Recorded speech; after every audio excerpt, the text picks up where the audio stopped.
Hi, my naam is Arend. Ek is nie 'n dominee nie, maar ek is 'n ketterkrakker. Kom ons kyk gou na 'n video.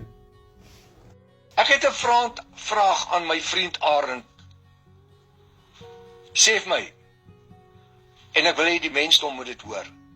Wanneer is die letter J geskep of het dit ontstaan?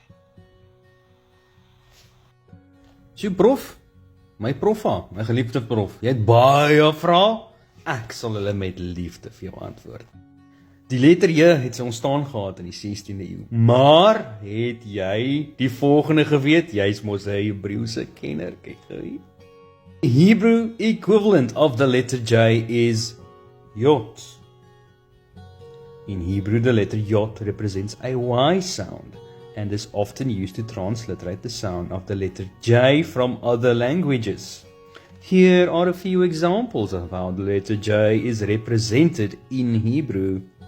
J is often used to transliterate as Yod in the Hebrew, so John would become Joachim.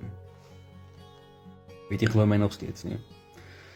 The letter J as we know it today is a relatively modern development in the history of the alphabet. Dis reg, dit is die 16de eeu ontstaan, maar die klank was nog altyd daar. Al sê hulle, the sound, daai D en die sigma, dit is fonetiese spelling vir die letter J. The J sound has been represented by various letters throughout history. Various letters throughout history, né? Hier is dit weer, Jod. Jod, my oom. Leer nou iets, my prof. Transliterasie en vertaling het gebeur.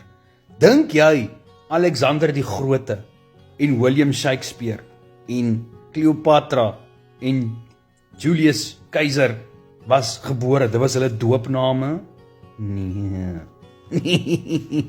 Selfs die Bybel praat van name wat vertaal was.